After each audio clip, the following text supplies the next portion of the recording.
Your mentality is heavily linked to your reality. And the fact that most people have such weak mindsets comes from the fact that they have a weak life, a weak body, a weak social circle, a weak network, a weak bank account, a weak relationship, and then their mind is weak. Well, of course. Whereas if you had a group of soldiers around you, men who were dedicated, who would ride or die with you, if you were strong, if your woman would never leave you no matter what because she idolizes you, then your mentality would be strong. Your mind would be strong by extension. So if someone comes to me and goes, I doubt myself, I usually look at them and go, yeah, I understand why. You're a little fat piece of shit. You're stupid. Of course you do. Excuses sound best to the person that's making them up. Stop feeling sorry for yourself. Get off the pity potty. Telling everybody your sad and sob stories, trying to get people to show up to your pity potties and your pity parades. If you ever see me in a Rolls Royce, a 6 or 7 star hotel, living my life to the fullest, don't get jealous of me, because I worked my ass off to get it. Nobody handed me nothing. Wake your ass up. Awaken the beast inside. It's game on. It's go season. It's time for you to take advantage of the access and the resources that you have in your country and your community. You got a problem with your life. You got a problem with your environment. Do something about it. If you want it, go get it. Every man understands you shouldn't be complaining about things you cannot change. You have to play the cards you're dealt. To be born a certain height and then to sit there and go, what do I do? I'll tell you what you do. You become the best version of yourself, just like everyone else does. Nothing about the height is in and of itself enough value for me to be a valuable man. As a man, you build your value. You are born with the cards you're dealt. Sure, it'd be ideal. Look, I'd love to be 7 foot tall. I'm not. So it's the same argument. If you're 5'2", you need to become rich, strong, and funny, and charismatic, and interesting, and witty. If you're 6'4", you need to become rich, strong, well-connected. It's the same game. So to sit there and complain about it is asinine. Excuses are for weak people. If you're going to make it happen, get your ass up and get to work. No more excuses. No more, I'll start tomorrow. No more, just this once. No more accepting the shortfalls of my own will. No more taking the easy road.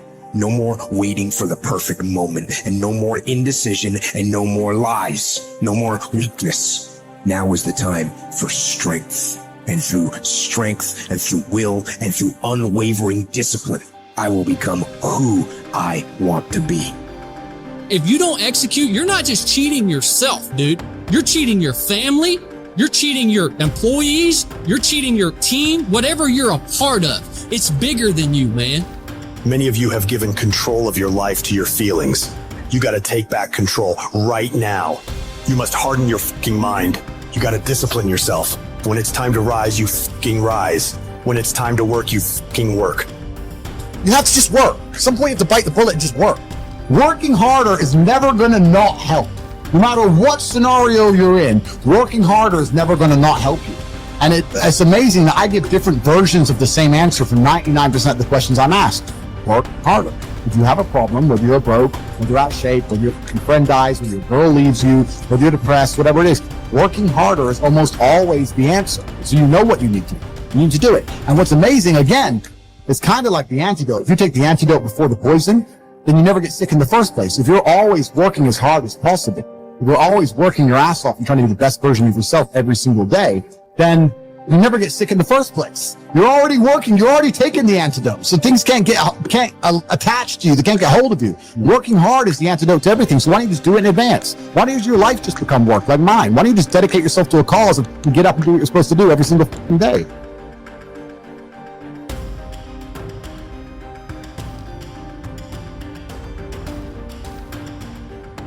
I want to talk to you today because I hope that of all the talks that happen here, you forget about me, but that this changes your life. And I want to remind you of something as I begin today, that you were born to do something great with your life, that you're extraordinary. Listen to me, that you're enough, that you're special, that you're favored, that you're chosen, regardless of where you come from, regardless of what you've been carrying with you. Some of you come in here today, and you know what? You've even thought of harming yourselves. Maybe you're even proud of the fact you haven't killed yourself. But every day, some of us are killing ourselves with the shame we carry from something we've done, some humiliation, some fear. We put this gun to our head every day that tells us we're not enough. We're not strong enough, pretty enough, smart enough, favored enough, that we're doomed. And we carry these guns in our head every day that shame us, that take our confidence from us, that steal our joy. It's like a knife. You don't have to kill yourself because you do it every day. You do it over and over and over again. And there's a better way forward. You can put those things down in your life. You could decide today that you were born to do something great. You could set aside this weapon that you keep using against yourself to hold you back from your joy, from your passion, from your achievement, from all the goodies in life. You could decide today, just intentionally, to set this weapon down, whatever it is. Something from your childhood, a divorce, a business failure, something you're just not proud of that you've done. Set it down. Stop using it as a weapon against yourself and realize that happened for you and not to you. I'll prove it to you. I'm a big believer in fake it till you make it. I don't want you seeing, people say, wow, social media is so full of like these fake lives. People have always lived fake lives. I was living a fake life way before social media came along. In fact, when I became an entrepreneur, I wanted to be somebody so bad. I wanted to be rich so bad. I thought, if I don't look successful, no one's going to listen to me. Who's going to listen to a young kid in business about how to save your money when I didn't have any? That was my own limiting belief. What's yours? You have this kind of convoluted limiting belief about why you can't do something right now that's your own BS story you keep telling yourself. How about you just drop that story? How about you just decide it's a lie, even if it is true? I'm not going to just teach you not to tap into your pain. I'm going to teach you how to do it. Okay, I teach people how to change things technically, but I believe in this concept of living blissfully dissatisfied, which means there's a way. Most achievers have it backwards. They think, hey, if I enjoy my success, I'm going to lose all my drive, right? And then other people that aren't successful yet, haven't reached what they want, or they delay their bliss until a destination in the future. Once I get this relationship, once I make that money, once I get that car, once I have that home, then I'll let myself feel bliss. And so I teach you that the concept is you can live blissfully and still be dissatisfied. Your pathway to changing how you feel about yourself, of getting to the next level, is always giving, always giving, always giving. I have this thing I kind of run my life through that kind of is my governor on my life of when I'm trying to give and when I'm trying to make a difference for people. And I just have this hallucination. I am a Christian, and so I believe that someday when I die, there's an accounting. I don't care if you. I'm actually one of these very interesting people that I believe in the quantum field and energy because I know it exists, and I believe my Lord and Savior created it.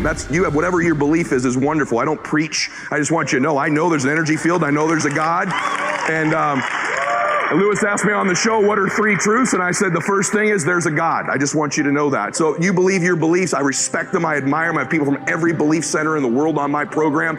But I just want to say to you, this is my prism I live my life through. It governs my decision making. And I make mistakes all the time. One of the cool things about being a Christian is I'm saved by the grace of God because I know I'm going to sin. That's one of the cool things about my particular faith. But the point that I want to make, because I sin all the time. I make mistakes all the time. I've already used profanity, I think, 4 times in this talk. So I know for sure I've messed some mistakes. But let me tell you how I govern my life. I believe at the end of my life there's an accounting. And I'm going to sit in front of my Lord and I want him to say, well done, good and faithful servant. But having said that, no matter what your beliefs are, I think that I actually get to meet somebody interesting. Maybe you don't believe in anything faith-based, but I bet you believe there's a recording going on in your life. Someone's paying attention. Someone's going to tell the story of your life. Maybe your great-granddaughter will carry the legacy of your life and what you've done, but someone's paying attention to what you're doing here. You've always had that sense. You've always known your life mattered. You've always known since you were a little girl that there's something special you're supposed to be doing. And that anxiety, that fear you have is maybe you're not doing it. In life, our first job is this: to divide and distinguish things into 2 categories. Externals I cannot control, but the choice I make with regard to them I do control. Where will I find good and bad? In me, in my choices. Negative visualization, in other words, teaches us to embrace whatever life we happen to be living and to extract every bit of delight we can from it. But it simultaneously teaches us to prepare ourselves for changes that will deprive us of the things that delight us. It teaches us, in other words, to enjoy what we have without clinging to it. Over the years, I have come to realize that the greatest trap in our life is not success, popularity, or power, but self-rejection. Success, popularity, and power can indeed present a great temptation, but their seductive quality often comes from the way they are part of the much larger temptation to self-rejection. When we have come to believe in the voices that call us worthless and unlovable, then success, popularity, and power are easily perceived as attractive solutions. The real trap, however, is self-rejection. As soon as someone accuses me or criticizes me, as soon as I'm rejected, left alone, or abandoned, I find myself thinking, well, that proves once again that I'm a nobody. My dark side says, I am no good. I deserve to be pushed aside, forgotten, rejected, and abandoned. Self-rejection is the greatest enemy of the spiritual life because it contradicts the sacred voice that calls us the beloved. Being the beloved constitutes the core truth of our existence. Life is neither a glorious highlight reel nor a monstrous tragedy. Every day is a good day to live and a good day to die. Every day is also an apt time to learn and express joy and love for the entire natural world. Each day is an apt time to make contact with other people and express empathy for the entire world. Each day is perfect to accept with indifference all aspects of being. Persuade me or prove to me that I'm mistaken in thought or deed, and I will gladly change. For it is the truth I seek, and the truth never harmed anyone. Harm comes from persisting in error and clinging to ignorance. Let us too overcome all things, with our reward consisting not in any wreath or garland, not in trumpet, calls for silence, for ceremonial proclamation of our name, but in moral worth, in strength of spirit, in a peace that is won forever, once in any contest fortune has been utterly defeated. How is it that discipline and the straight and narrow offer the best chance for a good life? And how is it that we have forgotten that is the case? Well, the reason that discipline is necessary is because you're a mass of competing short-term interests. And so the question is then, well, which short-term interest should win out? And the answer to that is, well, none of them. They need to be organized into a hierarchy that makes them functional across time and across individuals. So like a 2-year-old is very likely to act out his or her proximal impulse. But of course, a 2-year-old can't survive in the world. You have to bring your primary instincts, let's say, under the regulatory structure of a higher order value system that allows them to manifest themselves without undue mutual sacrifice across large spans of time in the presence of large numbers of other people. So that requires a very sophisticated ordering. It's like, we already talked about the fact that a meta-narrative is necessary to unite subcultures, say, so that they can operate peacefully and harmoniously within the same space.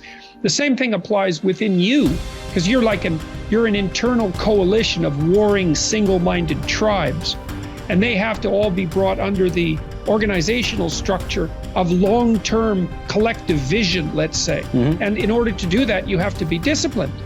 And any discipline, technically speaking, is an attempt to bring all those competing short-term impulses under a larger scale and more inclusive framework. And so you do that, and then, well, that's actually what gives you freedom. Being impulsive and being free aren't the same things, because if you're impulsive, you're just the slave of your impulses. Right.